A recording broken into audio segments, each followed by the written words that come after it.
Boa noite, pessoal. Começando mais uma live de quartas, no nosso espaço virtual do Centro Espírita Nair Montes de Castro.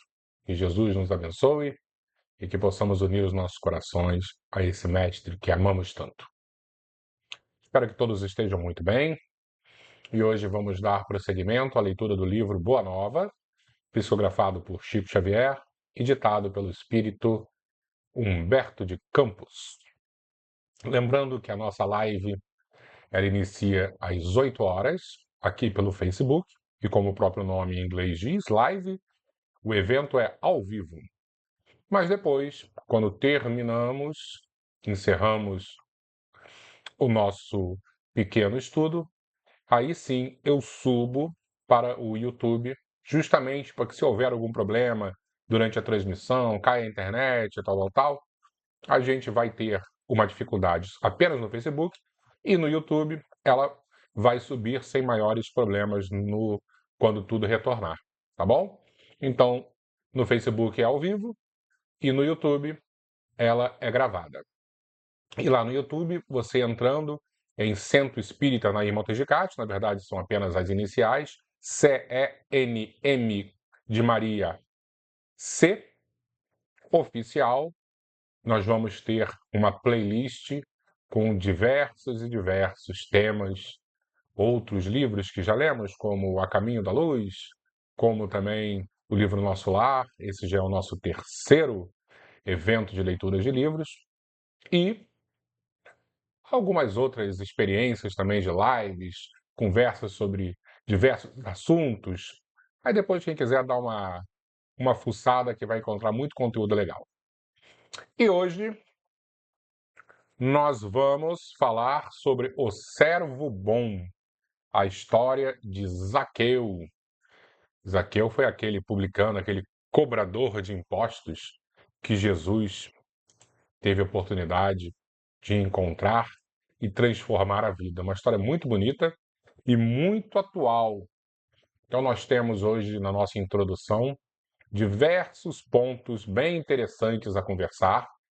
Vamos trazer aqui algumas teorias econômicas e, é claro, para não ficarmos apenas nessa questão mais técnica, nós vamos buscar no Livro dos Espíritos, no Evangelho, algumas informações que corroboram essas teorias econômicas. Tá bom? Mas antes disso, antes de iniciarmos a nossa introdução, vamos ver quem já está por aqui para dar aquele boa noite fraterno. Socorro, muito boa noite, Socorro. Espero que você esteja muito bem. Fique com Jesus. Albertinho, meu irmão, um grande abraço. Estive com o Albertinho na segunda-feira. Anteciparam minha palestra para essa segunda-feira. E eu encontrei o Albertinho lá. Tive a honra de bater papo com ele, falar também com Dona Ângela. Um beijo no casal. Fiquem com Deus. Marisa também, estive com Marisa. Espero que você esteja muito bem, Marisa, que Jesus te ilumine sempre. Obrigado pelo seu trabalho às segundas. Muito bom. Elizabeth, tudo bom? Amanhã, se Deus quiser, estaremos juntos no nosso grupo de quinta.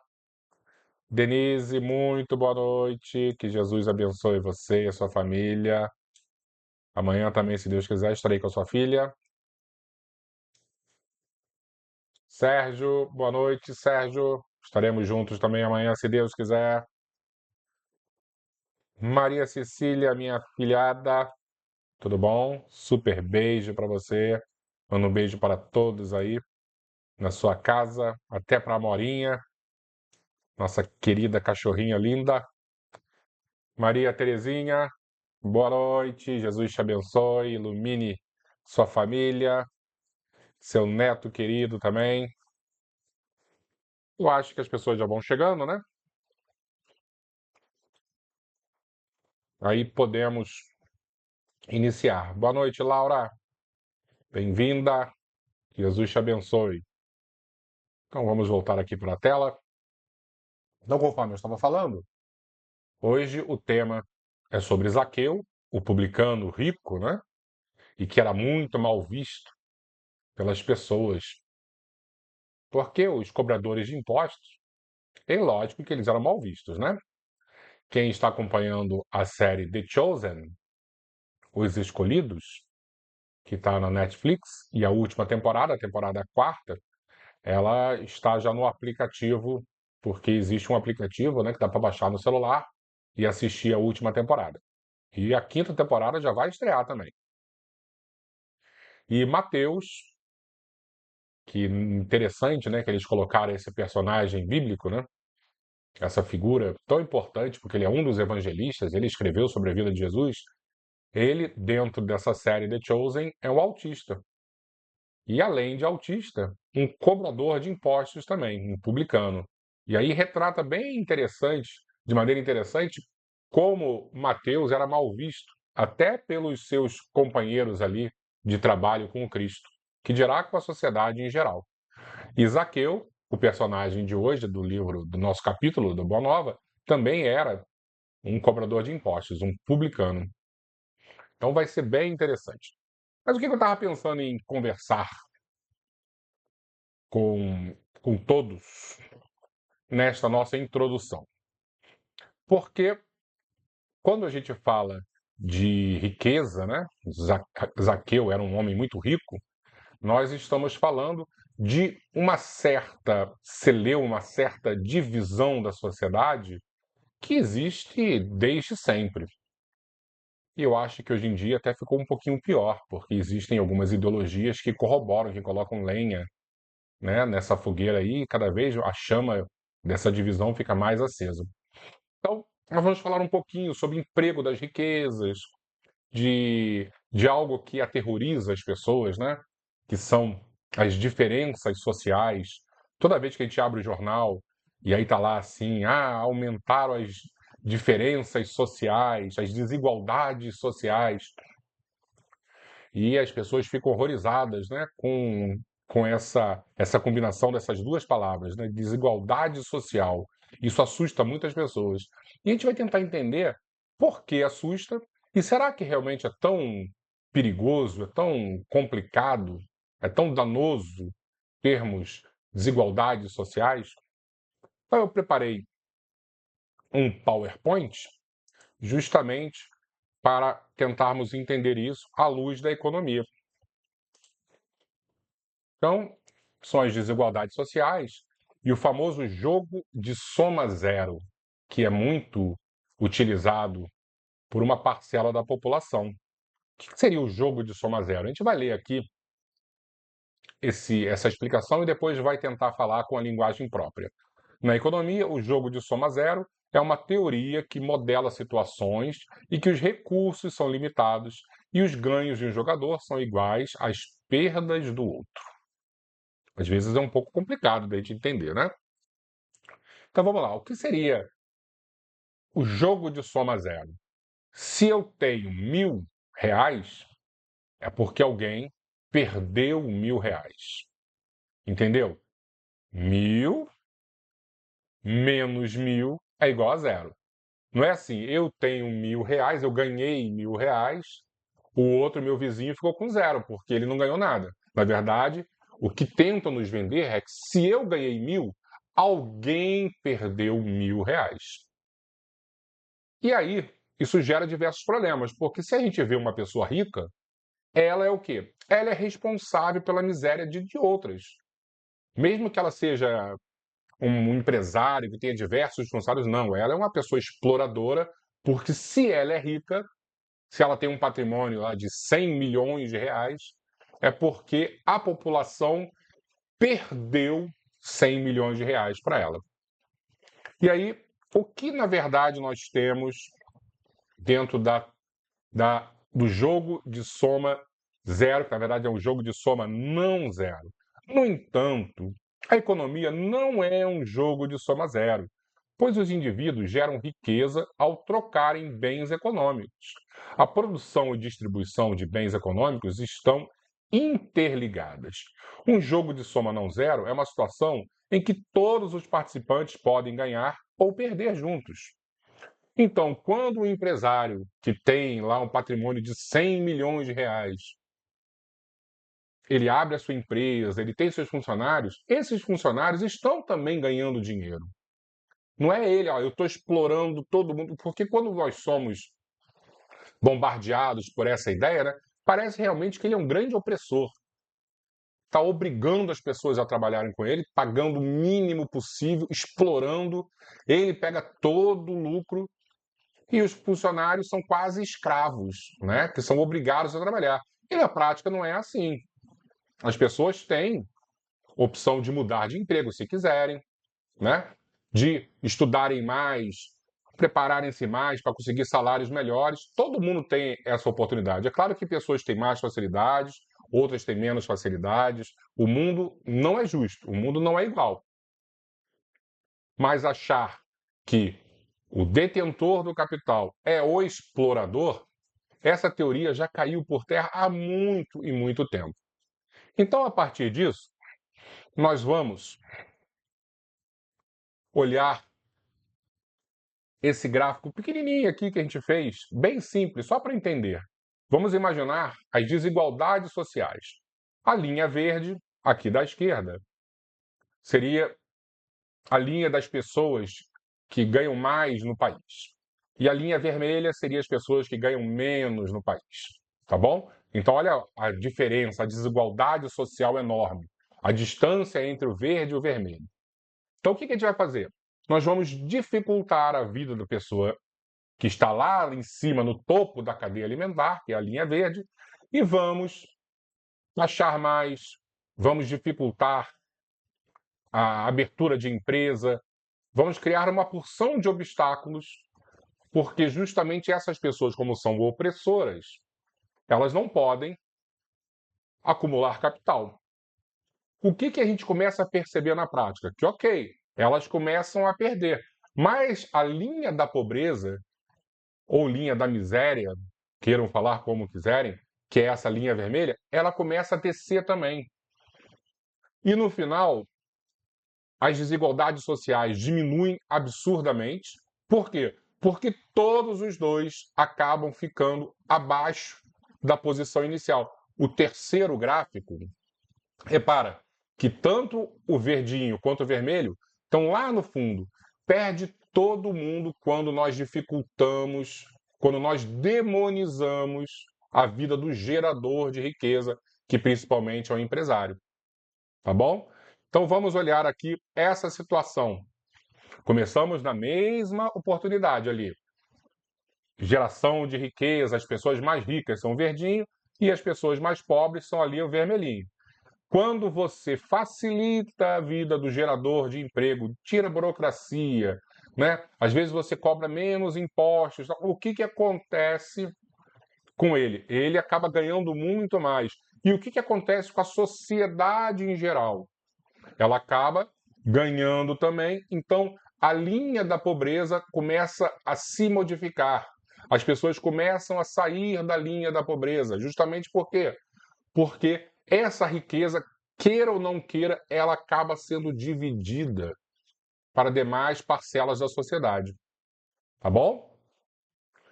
E aí, nós vamos contar a história do gênio da lâmpada, para tentar entender de onde vem essa tentativa de igualar o ser humano, onde todas as pessoas, de alguma forma, precisam ser iguais, porque assim resolvemos o problema da humanidade. Tem gente que acha isso, né? Vamos criar igualdade absoluta e assim nós vamos resolver os problemas da humanidade. A história do gênio da lâmpada é uma história bem interessante, onde três amigos estavam andando no deserto e encontraram uma lâmpada mágica. E aí, eles acabaram fazendo lá o que tinham que fazer, né? Passar a mão na lâmpada, aí saiu o gênio. E o gênio olhou para os três e falou: olha, meu negócio aqui é dar 3 desejos, mas como vocês são 3, cada um vai receber um desejo só e tá bom, ok? Eles aceitaram. O primeiro falou assim pro gênio: gênio, eu tenho um amigo meu que ele tem uma esposa mas tão bonita, que eu quero, para mim, uma esposa mais bonita que a esposa dele. E aí ele apareceu casado com uma mulher lindíssima. O segundo olhou para o gênio e falou: gênio, eu tenho um amigo meu que ele tem uma casa, mas é tão bonita, mas tão bonita. E eu gostaria de ter uma casa mais bonita que ela. E aí foi atendido. Recebeu uma casa maravilhosa, aquelas casas de cinema.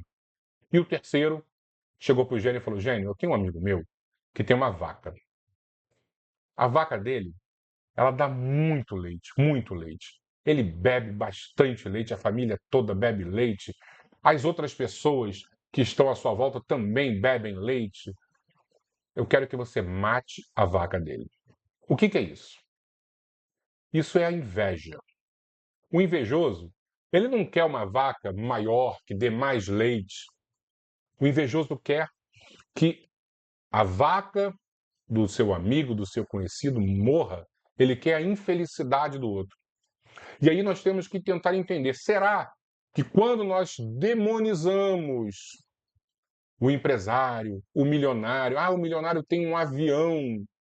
Gente, se o dinheiro é lícito, ele pode ter o que ele quiser. O que importa a mim se o Neymar tem uma mansão, tem um helicóptero maravilhoso, se o dinheiro dele é lícito? O ponto principal é lícito, é honesto. Ele faz o que quiser com o dinheiro dele. O que quiser. Não cabe a mim, olha, vamos destruir a vida dessas pessoas, porque aí sim eu vou me sentir realizado. O que acontece? Que um Neymar da vida, ou qualquer outro milionário, às vezes tem tantas empresas, gera tanta riqueza, e de alguma forma isso vai bater em alguém quando demonizamos esse nível de. Acho que eu não vou dizer o gerador de riqueza somente, né? Mas o gerador de oportunidades. Às vezes existem umas discussões interessantes, né? A Marta, jogadora de futebol, já foi campeã do mundo 5 vezes e ganha muito pouco perto do Neymar. Olha que absurdo. E aí qual é a proposta? Tirar o dinheiro do Neymar.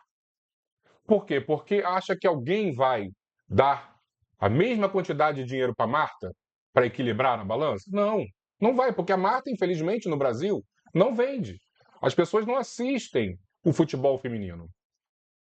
Outro dia, essa semana, eu liguei a televisão, a Globo estava passando à tarde, eu acho que era à tarde, uma partida de futebol feminino. Eu falei, será que dá resultado? Será que as pessoas assistem? Está começando ainda esse projeto. Então, pelo fato de estar no início, as meninas não vão ganhar a mesma coisa que os homens.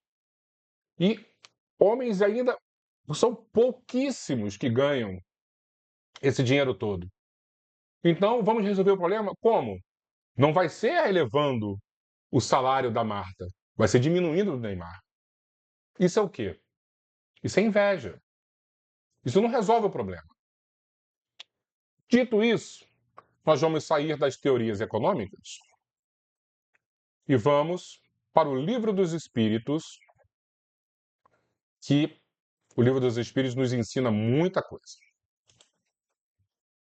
Lembrando que o Livro dos Espíritos foi escrito em 1857, então essa pergunta deve ter sido feita sim para o espírito, para os espíritos, em 1856, tá?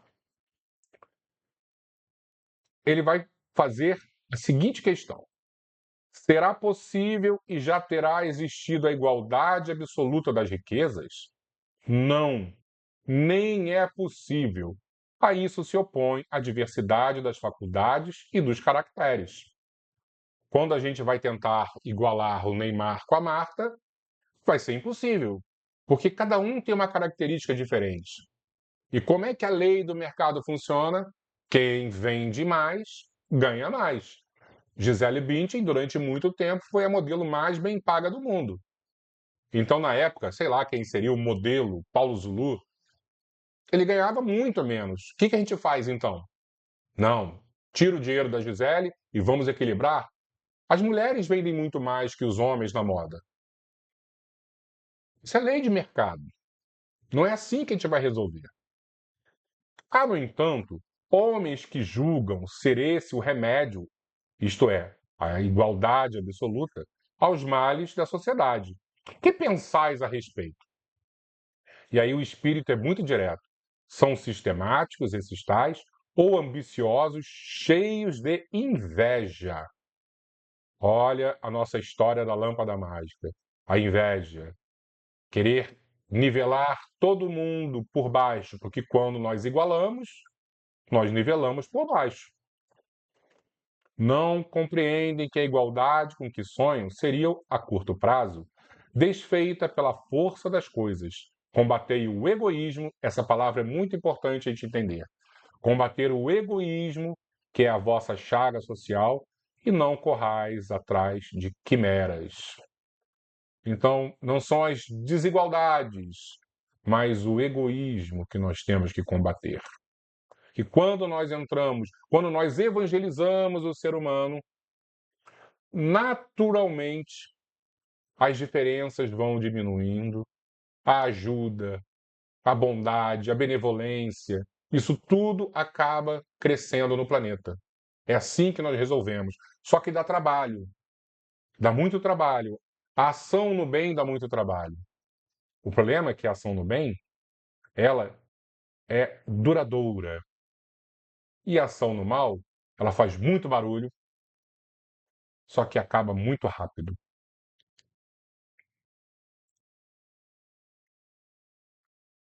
E aí, vamos falar sobre o maior obstáculo ao progresso.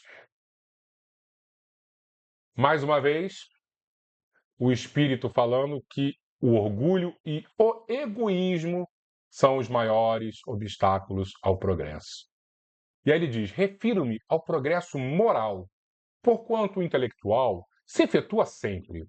Então, o progresso material, intelectual, vai sempre se efetuar, o tempo inteiro. O moral é que dá trabalho, é difícil, porque requer paciência. À primeira vista, parece mesmo que o progresso intelectual reduplica a atividade daqueles vícios, desenvolvendo a ambição e o gosto das riquezas.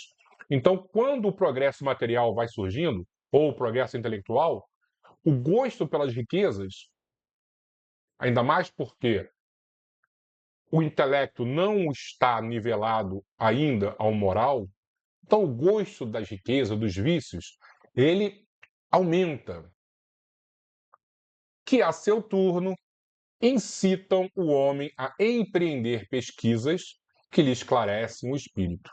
Então, esse progresso tecnológico, intelectual, material que nós demonizamos, acaba o quê? Impulsionando o progresso moral. Eu lembro de uma história, eu acho que vocês já devem ter passado por isso também. Somente as pessoas mais velhas, né? Que eu sou da época onde não existia telefone celular. Minha filhada já nasceu na geração de telefone celular. Meu filho também. Acho que até minha sobrinha mais velha já nasceu nesse período. Mas eu sou na época que era telefone fixo, né, que você discava, as tarifas eram caras, as pessoas declaravam no imposto de renda a linha do telefone. As pessoas alugavam linha de telefone. O mundo era outro, né? O mundo mudou muito. E aí surgiram as primeiras linhas de telefone celular. Eu lembro que eu estava na Parmê do Meyer, saímos de algum grupo de estudos lá da nossa casa espírita, estávamos comendo, e aí um senhor atendeu o telefone celular dentro da Parmê.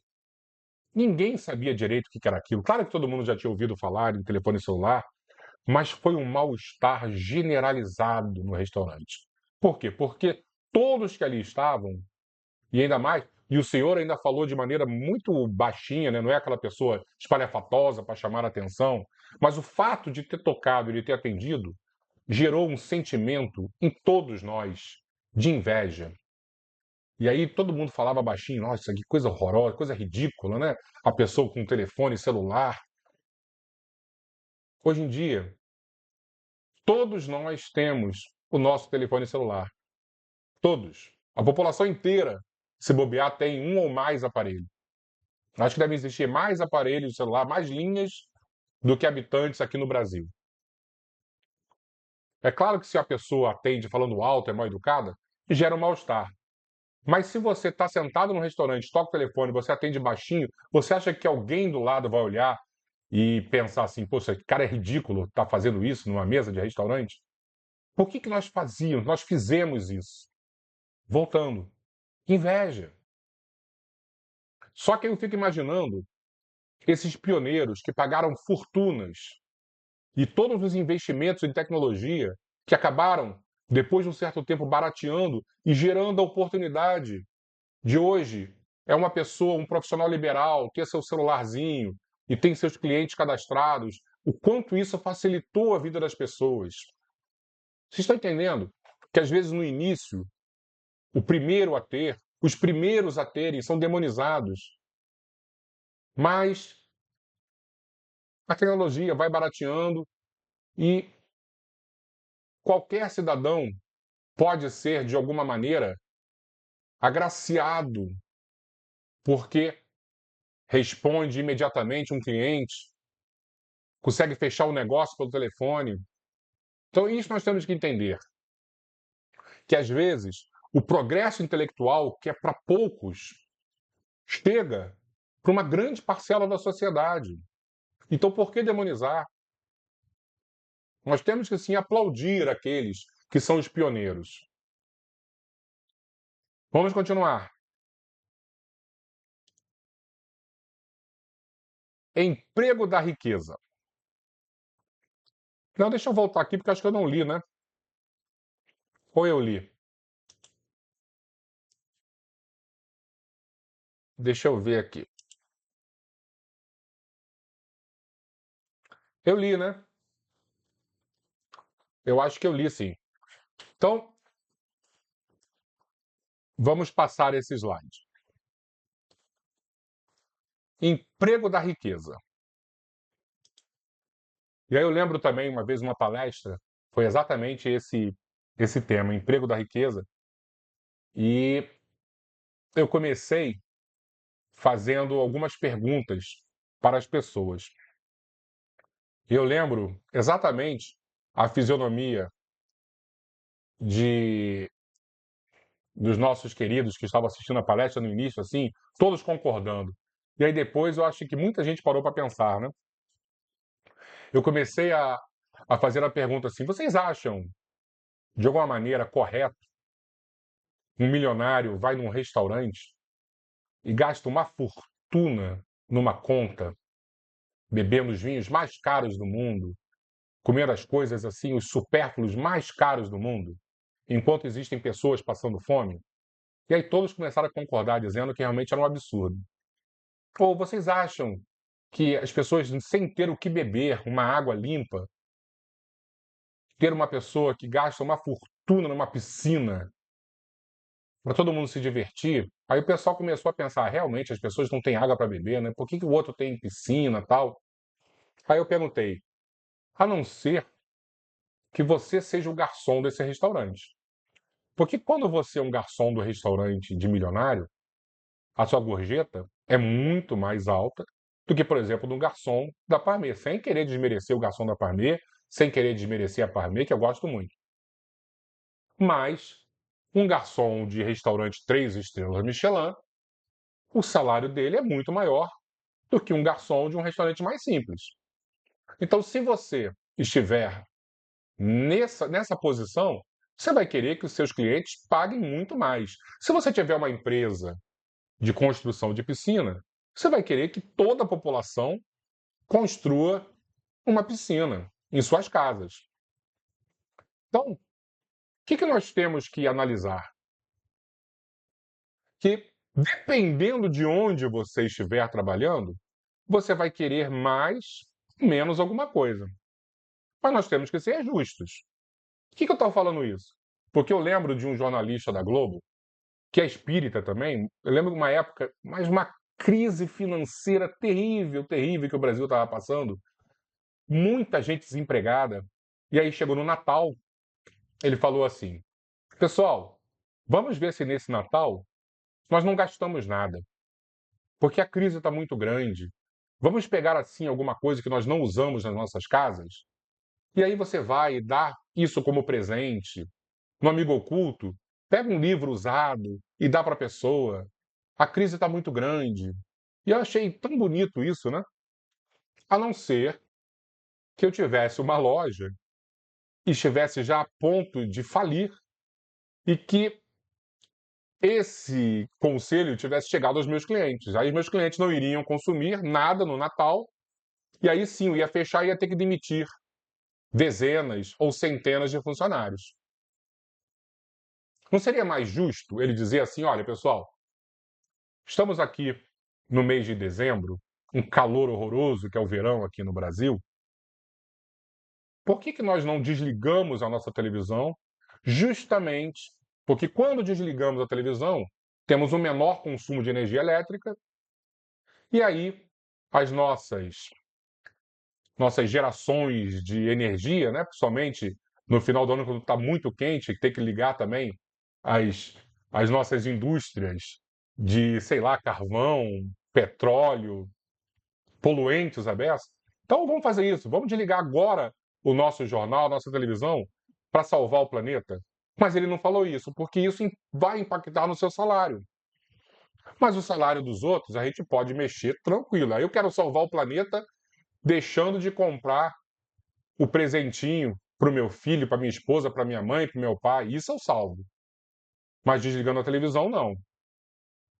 Por que eu estou falando isso? Mais uma vez, que nós temos a tendência de demonizar o consumo. E eu não estou falando o consumo desenfreado, desestruturado, poluente. Eu estou falando o consumo normal. Nós temos a tendência de demonizar o empresário, o gerador de emprego. E aí, mais uma vez, eu vou trazer para vocês o livro agora, o Evangelho segundo o Espiritismo, para ver a opinião dos espíritos.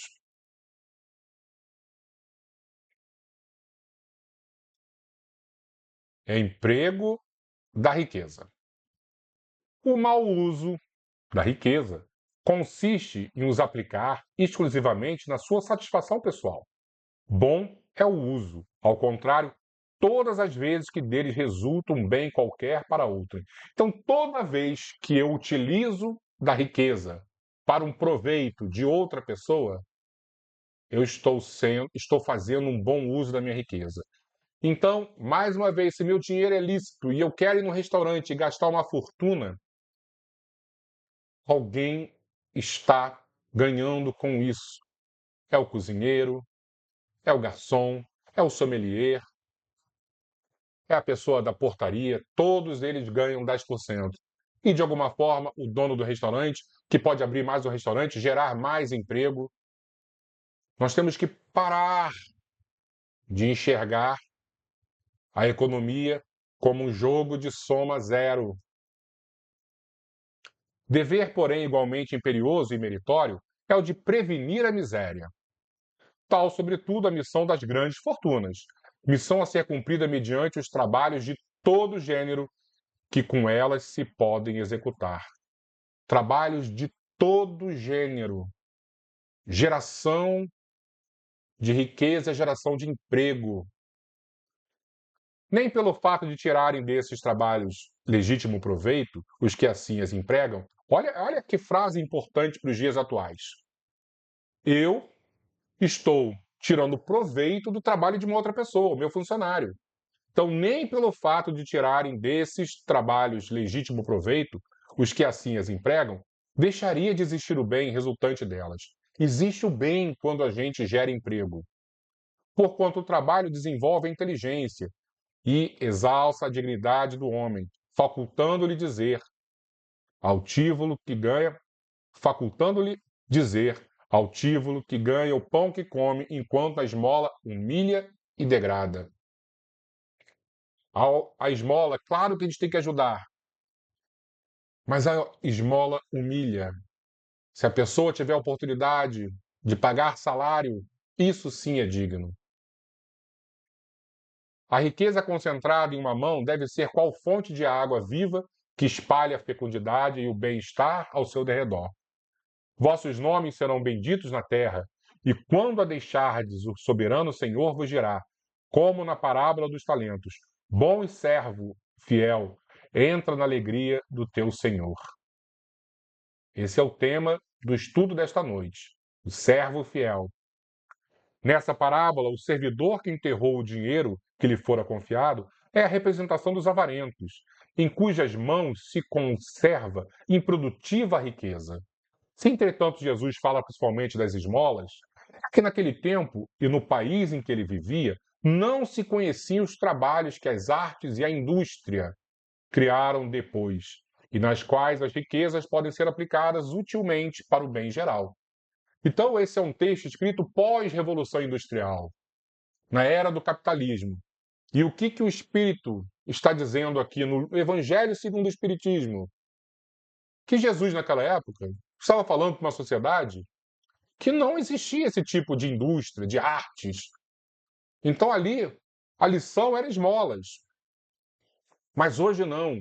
A sociedade se organizou de uma maneira e que dá para a gente transformá-la para o bem, utilizando tudo que nós temos de recursos de inteligência, os recursos de tecnologia para gerar dignidade. E para finalizar, a todos os que podem dar, pouco ou muito direi, pois, dai esmola quando for preciso, mas tanto quanto possível, convertei em salário, a fim de que aquele que a receba não se envergonhe dela. Seu espírito de Fenelon, em 1860, nos presenteou com essa maravilha.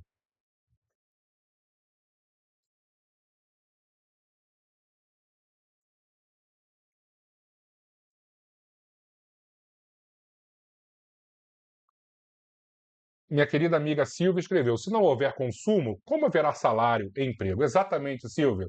E eu lembro que nessa palestra que eu fiz lá na nossa casa espírita, eu falei assim: vamos imaginar que a sociedade pare de consumir. E aí agora todo o nosso excedente, em vez de a gente gastar com supérfluos, nós vamos ajudar as pessoas carentes. Olha que coisa mais maravilhosa. Seria realmente maravilhoso isso. Mas depois de um certo tempo, em um tempo muito curto, ia acontecer um desemprego generalizado, porque diversas pessoas precisam do consumo consciente para manter as suas famílias. Eu vou dar mais um exemplo, vez o exemplo do garçom.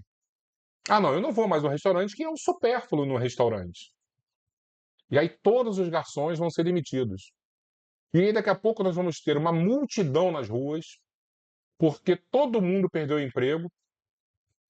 Por quê? Não, porque nós priorizamos a esmola. Mais uma vez, a esmola é extremamente necessária, porque tem gente que está em grandes dificuldades. Mas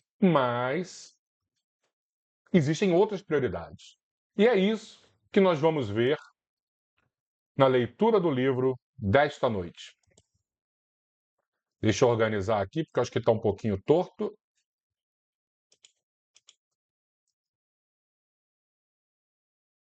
Foi? Eu acho que não, né? Isso, agora foi. O servo bom. A condenação das riquezas se firmara no espírito dos discípulos com profundas raízes, a tal ponto que, por várias vezes, foi Jesus obrigado a intervir de maneira a pôr termo a contendas injustificadas. De vez em quando, Tadeu parecia querer impor aos assistentes das pregações do lago a entrega de todos os bens aos necessitados. Filipe não vacilava em afiançar que ninguém deveria possuir mais do que uma camisa, constituindo uma obrigação tudo dividir com os infortunados, privando-se cada qual do indispensável à vida. E quando o pobre nos surge somente nas aparências, replicava judiciosamente Levi. Conheço homens abastados que choram na coletoria de Cafarnaum, como miseráveis mendigos, apenas com o fim de se eximirem dos impostos.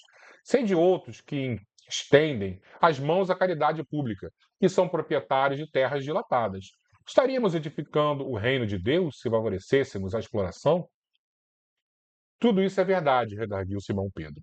Entretanto, Deus nos inspirará sempre, nos momentos oportunos, e não é por essa razão que deveremos abandonar os realmente desamparados. Levi, porém, não se dava por vencido e retrucava. A necessidade sincera deve ser objeto incessante de nosso carinhoso interesse.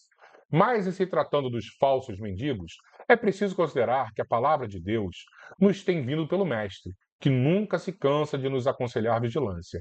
É imprescindível não viciarmos o sentimento de piedade, a ponto de prejudicarmos os nossos irmãos no caminho da vida. O antigo cobrador de impostos expunha, sim, a sua maneira de ver, mas Filipe, agarrando-se à letra dos ensinos, replicava com ênfase: Continuarei acreditando que é mais fácil a passagem de um camelo pelo fundo de uma agulha do que a entrada de um rico no reino do céu. E isso é importante da gente discutir. Por quê? Porque é uma passagem realmente que Jesus disse, né? Da dificuldade do rico entrar no reino dos céus. Por quê? Porque muitas das vezes, quando a pessoa tem muito recurso, e aí vou voltar à história do restaurante caríssimo, né? Que ele vai no restaurante caríssimo e gasta milhões e milhões. E aí, chega em casa, às vezes, num domingo, tem a comida da avó, aquela comida simples, maravilhosa, ele vai achar horrível. Por quê? Porque não tem o holofote, o glamour. E às vezes a pessoa vai ficar inebriada justamente por essas luzes de neon que são frias, em detrimento da simplicidade, que é o último grau da sofisticação. A comida da avó, quantas vezes é maravilhosa comparada a uma culinária que coloca nitrogênio líquido. Outro dia eu li um especialista em gastronomia, né, falando em nitrogênio líquido. Eu utilizava isso para tirar verruga. Agora as pessoas estão utilizando isso nos pratos. Eu não estou falando mal dessa nova culinária, mas entender que a culinária antiga, a do tempero caseiro, eu vou dar o exemplo de novo da minha avó, que era italiana, que fazia os pratos maravilhosos, a simplicidade da comida da avó, o cafezinho simples, às vezes é tão melhor do que algo sofisticado. E é isso que nós não podemos perder. Por isso que é tão perigoso a riqueza, por isso que é tão perigosa a riqueza. Justamente porque ela pode nos cegar. Vamos voltar. Jesus não participava dessas discussões, porém sentia as dúvidas que pairavam no coração dos discípulos e, deixando-as entregues aos seus raciocínios próprios, aguardava a oportunidade para o esclarecimento geral. Passava-se o tempo e as pequenas controvérsias continuavam acesas. Chegara, porém, o dia em que o mestre se ausentaria da Galiléia para a derradeira viagem a Jerusalém. A sua última ida a Jericó antes do suplício era aguardada com curiosidade imensa. Grandes multidões se apinhavam nas estradas. Um publicano abastado, isto é, um cobrador de impostos rico, de nome Zaqueu, conhecia o renome do Messias e desejava vê-lo. Chefe prestigioso na sua cidade, homem rico e enérgico.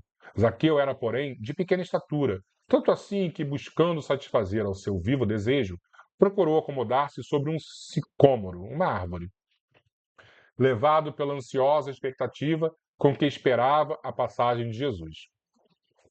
Coração inundado de curiosidade e de sensações alegres, o chefe publicano, ao aproximar-se, o Messias admirou-lhe o porte nobre e simples, sentindo-se magnetizado pela sua indefinível simpatia. Altamente surpreendido, verificou que o mestre estacionara a seu lado e lhe dizia com acento íntimo: Zaqueu, desce dessa árvore, porque hoje necessito de tua hospitalidade e de tua companhia. Sem que pudesse traduzir o que se passava em seu coração, o publicano de Jericó desceu de sua improvisada galeria, possuído de imenso júbilo. Abraçou-se a Jesus com prazer espontâneo e ordenou todas as providências para que o querido hóspede e sua comitiva fossem recebidos em casa com a maior alegria.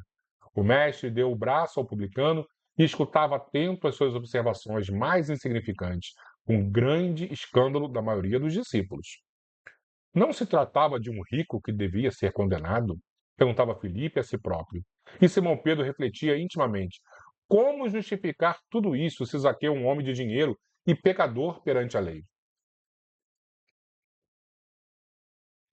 Tudo o que nós estávamos conversando. A demonização do rico. Há breves instantes, porém, toda a comitiva penetrava na residência do publicano, que não ocultava o seu contentamento inexcedível. Jesus conquistara as atenções, tocando-lhe as fibras mais íntimas do espírito, com a sua presença generosa. Tratava-se de um hóspede bem-amado, que lhe ficaria eternamente no coração. Aproximava-se o crepúsculo quando Zaqueu mandou oferecer uma leve refeição a todo o povo, em sinal de alegria, sentando-se com Jesus e os seus discípulos sob um vasto alpendre.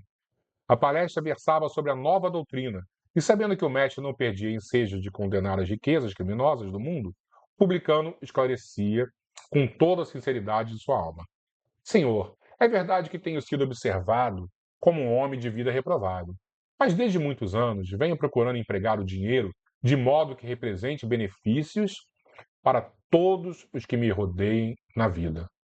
Compreendo que aqui em Jericó havia muitos pais de família sem trabalho. Organizei múltiplos serviços de criação de animais e de cultivo permanente na terra. Até de Jerusalém, muitas famílias já vieram buscar, em meus trabalhos, o indispensável recurso à vida. Então, apesar da estrutura pecuniária, né, do dinheiro não existir, né, da maneira como nós conhecemos hoje de capitalismo também não existia naquela época, Zaqueu já tinha essa ideia de gerar oportunidade para as pessoas. E até alguns lá de Jerusalém, do lugar mais rico, às vezes ia até a sua região justamente para ter dignidade. Abençoado seja o teu esforço, replicou Jesus cheio de bondade. Zaqueu ganhou novas forças e murmurou: os servos de minha casa nunca me encontraram sem a sincera disposição de servi-los.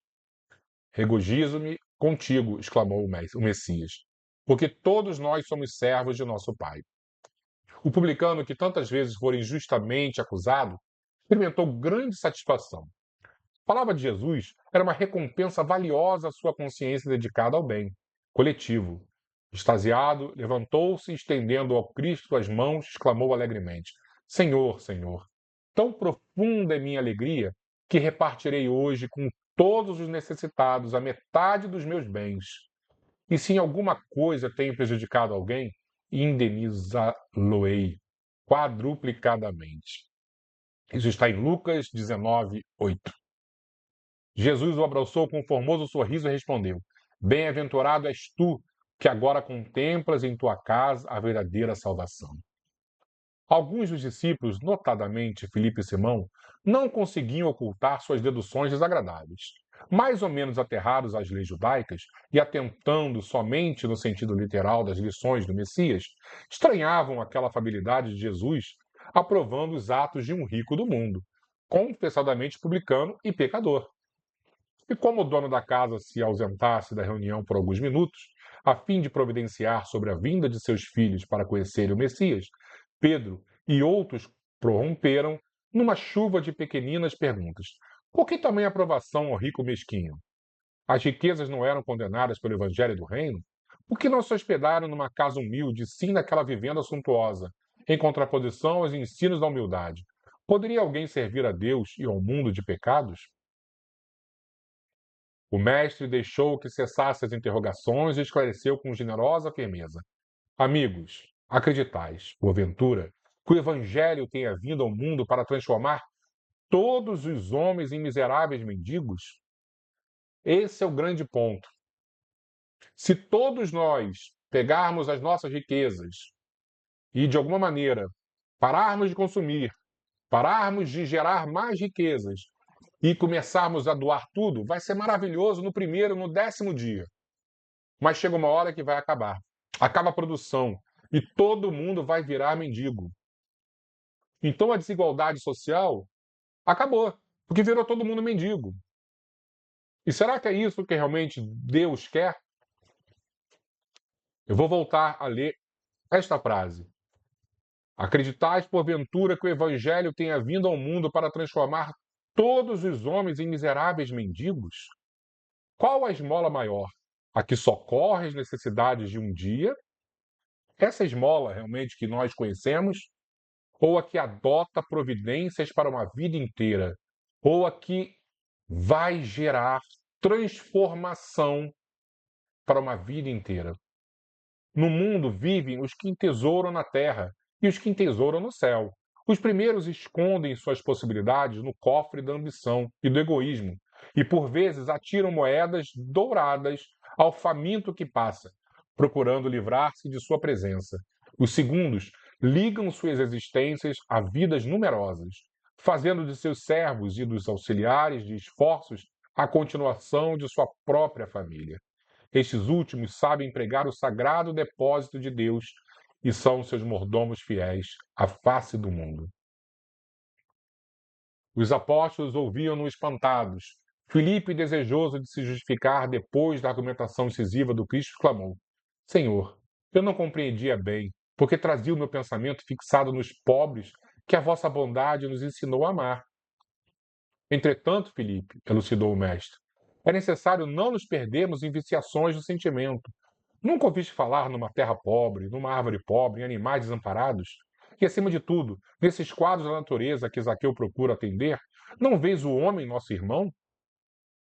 Qual será o mais infeliz? O mendigo sem responsabilidade, a não ser da sua própria manutenção, ou de um pai carregado de filhinhos a lhe pedirem pão?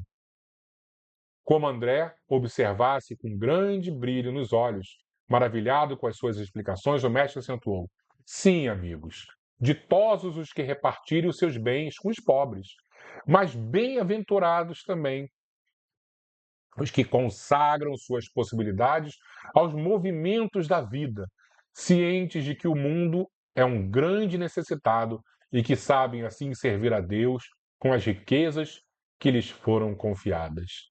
Isso é exatamente o que Fenelon disse no Evangelho segundo o Espiritismo. Dai esmola quando necessário, mas quando possível, converte em salário. É muito mais digno. Em seguida, Zaqueu mandou servir uma grande mesa ao Senhor e aos discípulos, onde Jesus partiu o pão, partilhando do contentamento geral. Impulsionado por um júbilo insopitável, o chefe publicano de Jericó apresentou seus filhos a Jesus e mandou que seus servos festejassem aquela noite memorável para o seu coração. Nos terreiros amplos da casa, crianças e velhos felizes cantaram hinos de cariciosa aventura, enquanto jovens e grande número tocavam flautas, enchendo de harmonia o ambiente.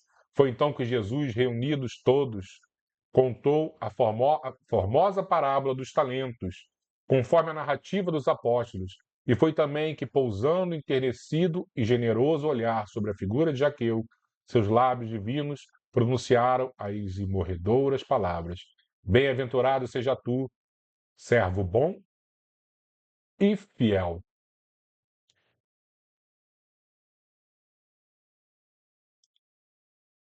Pessoal, terminamos então mais um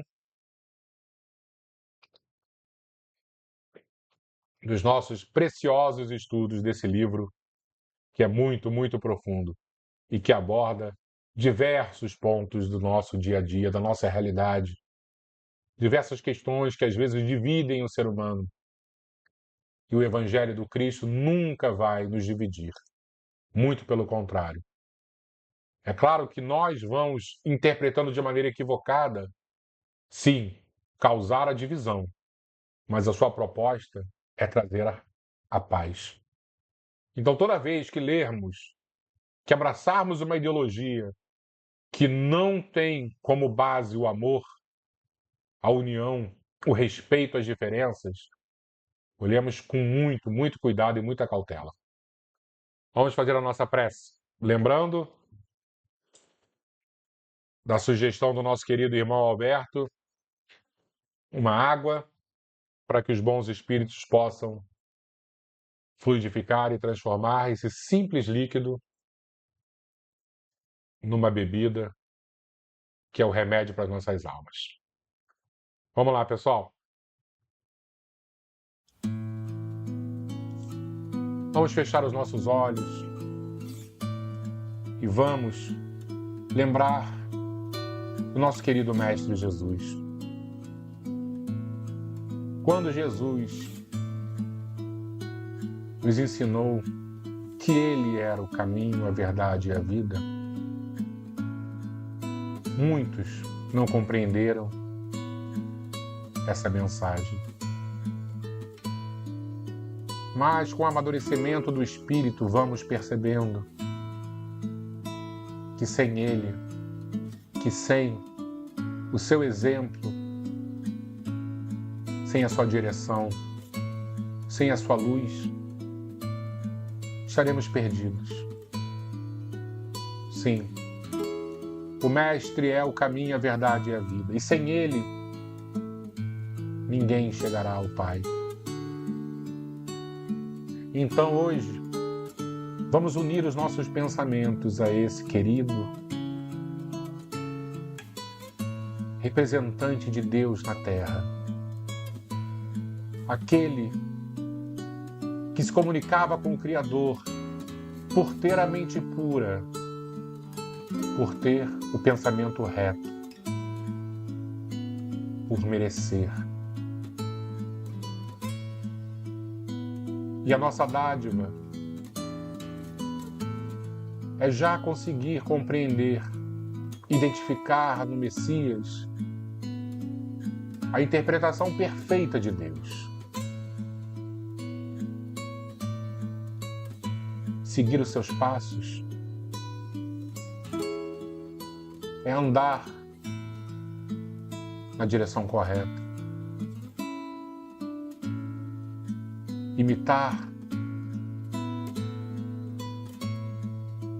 a sua caminhada é, de alguma maneira, espelhar a divindade que jamais esteve inativo, sempre trabalhando. Então, neste momento, todos juntos vamos dar graças a esse ser tão abnegado que há 2000 anos nasceu no meio de nós, enfrentando todas as dificuldades do mundo material, sofrendo todas as dores imagináveis e inimagináveis, padecendo por todas as humilhações. Mas que ao término de sua vida na Terra, proferiu a frase: eu venci o mundo. Obrigado, Jesus. Que todos nós possamos estar na sua paz.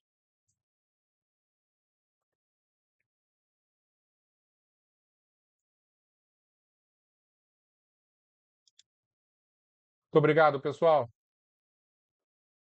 Que Jesus esteja em nossos corações e nossos lares e que tudo que nós recebemos hoje aqui possamos, de alguma maneira, refletir aos nossos familiares, aos nossos vizinhos, aos nossos amigos,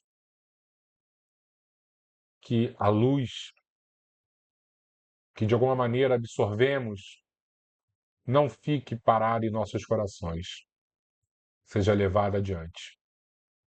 Muito obrigado e até semana que vem, se Deus quiser. Muito boa noite a todos.